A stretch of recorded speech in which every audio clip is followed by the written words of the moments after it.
শাকিব খান দুর্ভাগা ভাবতেই পারেন। জুলাই আন্দোলনে তিনি শিক্ষার্থীদের পক্ষ নিয়ে ফেসবুকে পোস্ট করেছিলেন, অথচ তার ছবিতে জুতা নিক্ষেপ করা হয়েছিল। 15ই আগস্ট বঙ্গবন্ধুর প্রতি শ্রদ্ধা জানিয়ে পোস্ট করায় শাকিব খানকে বয়কটের ডাকও এসেছে। ঢাকা বিশ্ববিদ্যালয় ছাড়াও চট্টগ্রাম নগরের চেরাগী পাহাড় মোড়ে এই জুতা নিক্ষেপ কর্মসূচি পালিত হয়েছে।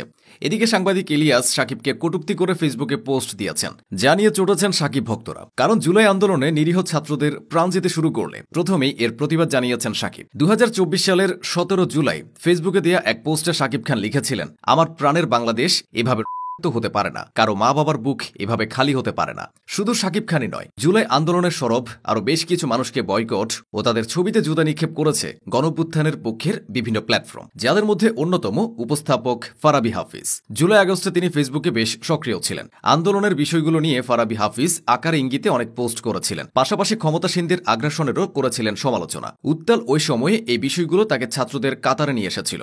ফারাবী হাফিজ বঙ্গবন্ধুকে শ্রদ্ধা জানিয়ে 15 আগস্ট ফেসবুকে পোস্ট দিয়েছেন, আর তাতেই তার নামটা যুক্ত করা হয়েছে কালচারাল তালিকায়। তার ছবিতেও জুতা নিক্ষেপ করা হয়েছে।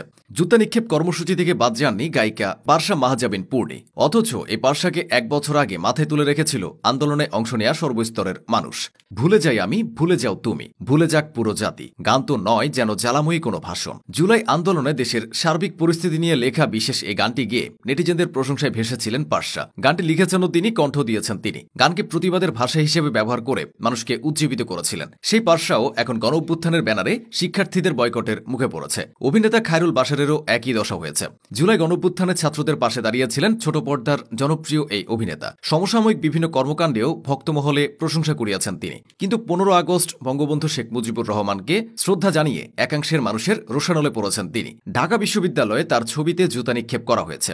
এর আগে ফেসবুকে পোস্ট দিয়ে বাশার নিজেই বিষয়টিতে মতামত দিয়েছিলেন, বলেছিলেন সবচেয়ে পচা জুতাটা তার ছবিতে ছুড়তে। ঢাকা বিশ্ববিদ্যালয়ের শিক্ষক কামরুল হাসান মামুন বহু আগে থেকে শেখ হাসিনার অপশাসনের বিরুদ্ধে সোচ্চার ছিলেন। অন্যের বিরুদ্ধে সরব থাকা এই মানুষটা জুলাই আন্দোলনের সময়ও চুপ করে বসে থাকেননি, নিজ জায়গা থেকে কথা বলেছেন, প্রতিবাদ জানিয়েছেন। তবে আওয়ামী লীগ পতনের পর কামরুল হাসান মামুন বঙ্গবন্ধুর অবদানটা স্মরণ করিয়ে দিতে ভুলে যাননি। 15 আগস্ট ফেসবুকে পোস্ট দিয়ে বঙ্গবন্ধুকে তিনি বাংলাদেশ জন্মের মহানায়ক বলেছেন, তাই তাকেও বয়কটের আওয়াজ তোলা হয়েছে।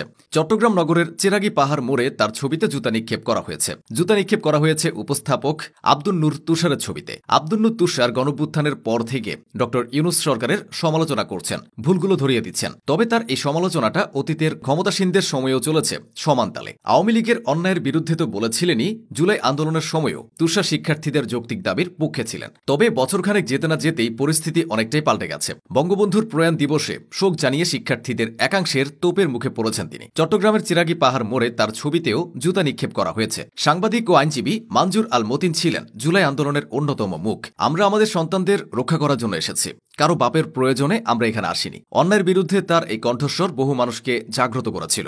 অথচ গণঅভ্যুত্থানের পর কিছু বিষয়ে ভিন্ন মতের কারণে তাকেও নানা সময় কটূক্তি করা হয়েছে। জুলাইয়ের পক্ষে থাকা মানুষগুলোকে এভাবে এখন তোপের মুখে পড়তে হচ্ছে।